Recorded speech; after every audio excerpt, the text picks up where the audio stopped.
السلام علیکم ورحمۃ اللہ وبرکاتہ۔ ایک مسئلہ جو کہ آج کل کسانوں کے اندر بہت زیادہ پایا جا رہا ہے، جن کی کھیتی باڑی ہے، تو وہ لوگ سوال کر رہے ہیں کہ کوئی وظیفہ بتائیں مکڑی اور ٹڈی دل کے بارے میں۔ یہ ہماری فصلوں کو کھائے جا رہی ہے اور یہ بہت ہی زیادہ ہمارا نقصان کر رہی ہے، تو اس کے بارے میں بتائیں اور اس کی وجہ کیا ہے۔ تو سب سے پہلے آپ کو معلوم ہونا چاہیے کہ اللہ تبارک و تعالی کسی کو بھی جب بھی کسی عذاب میں مبتلا کرنا چاہے تو وہ اس کو ڈائریکٹ طور پر عذاب نہیں دیتا، بلکہ اس کے پاس کچھ نہ کچھ چیزیں علامات کے طور پر بھیجتا ہے تاکہ اس کو معلوم ہو جائے کہ میں غلط وے پہ چل رہا ہوں، غلط راستے پہ چل رہا ہوں۔ آپ کو ایک واقعہ سناتا ہوں اور اس کے بعد آپ کو وظیفہ بتاتا ہوں کہ یہ ٹڈی دل سے بندہ کیسے محفوظ رہ سکتا ہے، اور اس کا دوسرا نام مکڑی بھی ہے، تو اس سے کیسے محفوظ رہ سکتا ہے۔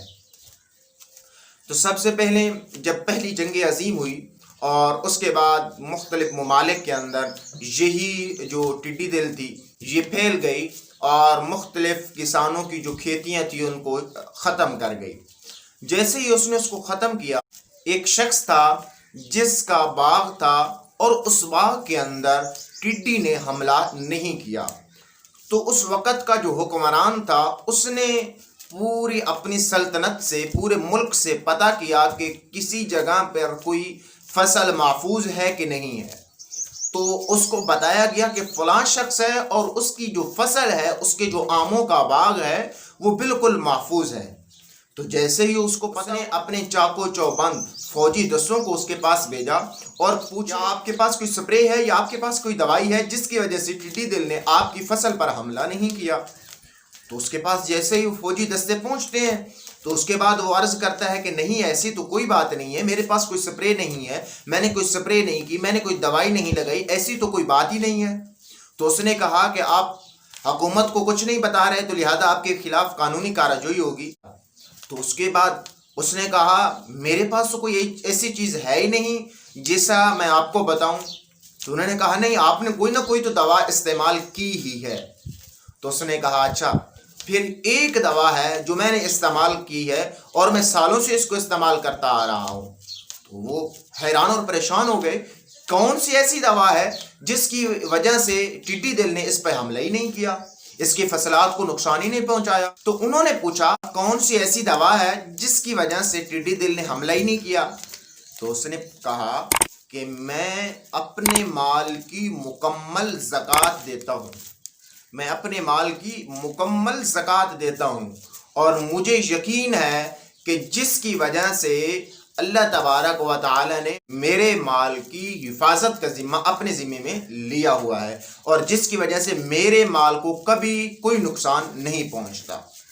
اور اس کے بعد اس نے سنایا کہ میرے آقا اعلیٰ نبی علیہ الصلوۃ والسلام کا فرمان ہے کہ زکوٰۃ جو ہے یہ مال کی میل کچیل ہوتی ہے، اور اس طرح عشر جو ہوتا ہے یہ بھی مال کی میل کچیل ہوتی ہے۔ تو اس طرح مجھے یہ امید ہے کہ میں یہ دوا استعمال کرتا ہوں جس کی وجہ سے میری فصل ہری بھری۔ جیسے ہی ان فوجی دستوں نے سنا تو انہوں نے حیران اور پریشان ہو گئے، انہوں نے کہا ایسی کوئی بات نہیں ہے۔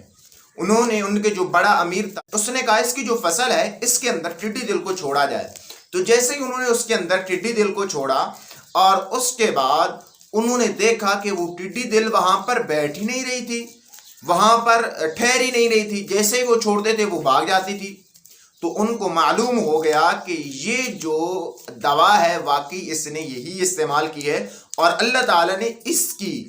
فصل کا جو ذمہ ہے وہ لے لیا ہے۔ اور آپ کو معلوم ہو کہ اس وقت جو سلطنت تھی وہ بھی مسلمانوں کی تھی، اس وقت جو حکومت تھی اس علاقے میں وہ مسلمانوں کی تھی، اور یہ سب مسلمانوں کے درمیان ہی یہ باتیں ہو رہی تھیں۔ تو ہمیں بھی چاہیے کہ ہم بھی اپنے مال اور اپنی زراعت اور اپنی فصلوں کا عشر زکوٰۃ پورا ادا کریں تاکہ یہ ہمارے لیے باعث رحمت اور باعث تلافی نقصان بنے، کہ ہمارا نقصان نہ ہو اس سے۔ اور آخر میں آپ کو ایک وظیفہ کہ اگر کسی شخص کے پاس یہ آ جاتی ہے تو اس کے لیے ایک بات ہے کہ یا حلیم، یہ آپ نے کسی کاغذ پہ لکھنا ہے اور لکھ کر اس کے بعد آپ نے اس پہ پانی بہانا ہے۔ پانی بہا کر اس سے جو پانی حاصل ہوگا اس کو آپ نے اپنی زراعت، اپنی کھیتی کے اندر اس کو ڈال دینا ہے، تو انشاءاللہ العزیز ٹڈی دل کبھی بھی آپ کی فصل پر حملہ نہیں کرے گی۔ السلام علیکم ورحمۃ اللہ وبرکاتہ۔